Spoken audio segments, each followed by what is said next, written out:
नमस्कार. मराठी गृहिणी आपल्या यूट्यूब चॅनलमध्ये मी वर्षा तुम्हा सर्वांचं खूप खूप स्वागत करते. आज आपण बनवणार आहे मटर पनीरची मिक्स भाजी.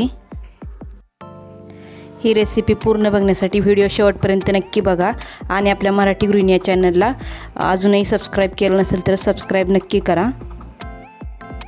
चला तर मग आपण आपल्या आजच्या रेसिपीला सुरुवात करूया.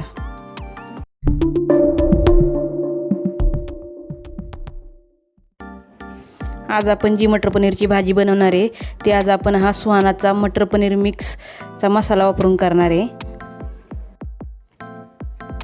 आता काय करायचं आहे, हा मसाला आपल्याला एका वाटीमध्ये आपण काढून घेणार आहे आणि त्याच्यामध्ये थोडं थोडं पाणी घालून त्याची चांगली पेस्ट तयार करून घ्यायची. हे बघा, अशा पद्धतीने त्याच्यामध्ये थोडंसं पाणी घालून चांगली अशी मध्यम अशी पेस्ट तयार करून घ्यायची. जास्त पातळसुद्धा बनवायची नाही आहे, अशा पद्धतीने बनवायची. त्यानंतर इथं आता मी अर्धी वाटी वाटाणे घेतलेत, तर ते आपल्याला थोडंसं पाणी घालून आणि त्याच्यामध्ये थोडंसं मीठ घालून कुकरमध्ये शिजवून घ्यायचेत आपल्याला. तर आता कढईत तेल आपण थोडंसं तेल घालून घ्यायचं. त्यानंतर त्याच्यामध्ये आता आपण पनीरचे तुकडे शॅलो फ्राय करून घेणार आहे, डीप फ्राय आपण नाही करणार आहे. कमी तेलातच आपण खरपूस असे सगळ्या बाजूनी व्यवस्थित परतून घेणार आहे. हे बघा, सगळे पनीरचे स्लाइसेस आपण टाकून घेणार आहे आणि आता आपण व्यवस्थित सगळ्या बाजूंनी व्यवस्थित मीडियम टू लो फ्लेमवर परतून घ्यायचेत. पनीरची भाजी ही बऱ्याच जणांची आवडीची भाजी असते. हे बघा, आपण पनीर आता सगळ्या बाजूनी व्यवस्थित असं खरपूस असं परतून घेतलं आहे. आणि आता त्याच कढईमध्ये थोडंसं तेल शिल्लक होतं, तर त्याच्यामध्ये काय करायचं, एक टोमॅटो मी इथं उभा चिरून घेतला आहे आणि कांदा उभा चिरून घेतला आहे. त्यानंतर 7 ते 8 लसूण पाकळ्या घेतल्यात. हे सर्व आपल्याला त्या तेलामध्ये 2 मिनटं परतून घ्यायचं आहे.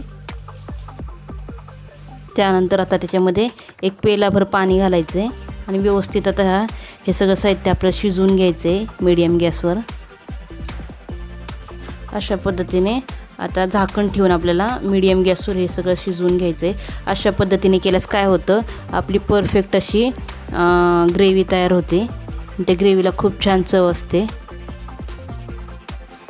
हे बघा, 5 मिनटं झाल्यानंतर आहे ना, अशा पद्धतीने कांदा आणि टोमॅटो व्यवस्थित शिजला जातो आणि त्याच्यामध्ये असं थोडं पाणी असतानाच आपल्याला बाजूला काढून घेऊन मिक्सरला वाटून घ्यायचं आहे बारीक.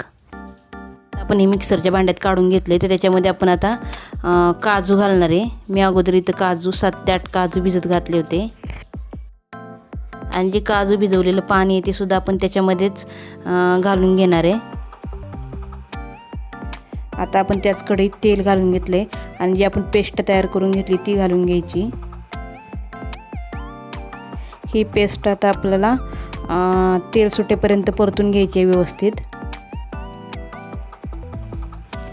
ह्याच्यामध्ये आपण काजू घातले त्यामुळे पेस्टला कलर खूप छान आला आहे आणि त्याच्यामुळे चवसुद्धा खूप छान येते. अशा पद्धतीने तेल सुटेपर्यंत आपण मसाला चांगला परतून घेतला आहे. आता त्याच्यामध्ये मटर पनीर मिक्सचा जो मसाला आपण तयार करून घेतला आहे तो घालून घ्यायचा आणि पुन्हा एकदा तेल सुटेपर्यंत सर्व साहित्य व्यवस्थित परतून घ्यायचे.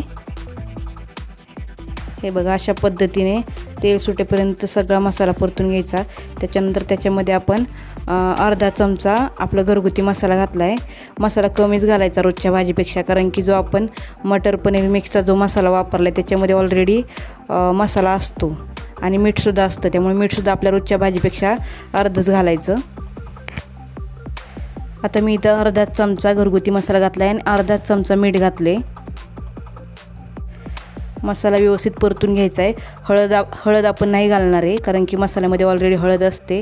त्यानंतर इथे मी दुधावरची साय काढून ती व्यवस्थित अशी फेटून त्याची क्रीम तयार केली होती, ती क्रीम घातली. आपण रेडीमेडसुद्धा क्रीम आणून घालू शकतो. या क्रीमने पनीरच्या भाजीला खूप छान चव येते. पण क्रीम घातल्यानंतर गॅसची फ्लेम मोठी करायची आणि एकसारखं अशा पद्धतीने मिक्स करत राहायचं, म्हणजे क्रीम फाटत नाही. आता काय करायचं, त्याच्यामध्ये आपण जो वाटाणा शिजवून घेतला तो पाण्यासकट घालायचा. त्यानंतर आता भाजी व्यवस्थित मिक्स करून घ्यायची आणि त्याच्यामध्ये अजून थोडंसं गरम पाणी घालायचं म्हणजे भाजीला थिकनेस व्यवस्थित येतो, नाहीतर जास्त घट्ट भाजीसुद्धा चांगली लागत नाही. आता काय करायचं, मोठ्या फ्लेमवर भाजीला एक छान अशी उकळी काढून घ्यायची.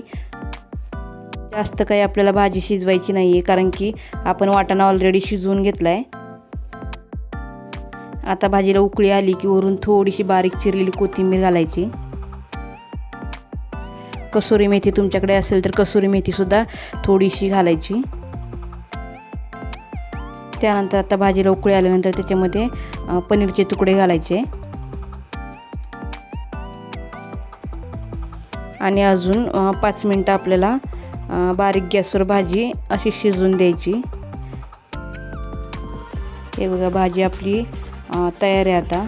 तर ही भाजी अगदी लग्नात जशी पनीरची भाजी मिळते असते तशीच भाजी बनते. ही भाजी आपण चपातीबरोबर पुरीबरोबर सुद्धा खाऊ शकतो. खूप छान लागते चवीला. तुम्ही अशा पद्धतीने ही भाजी नक्की ट्राय करून बघा. आणि तुम्हाला जर आजची रेसिपी आवडली असेल तर आपल्या मराठी गृहिणी या चॅनलला लाईक करा, शेअर करा आणि सबस्क्राईब करा. भेटूया पुढच्या व्हिडिओमध्ये नवीन रेसिपीसह. थँक्यू.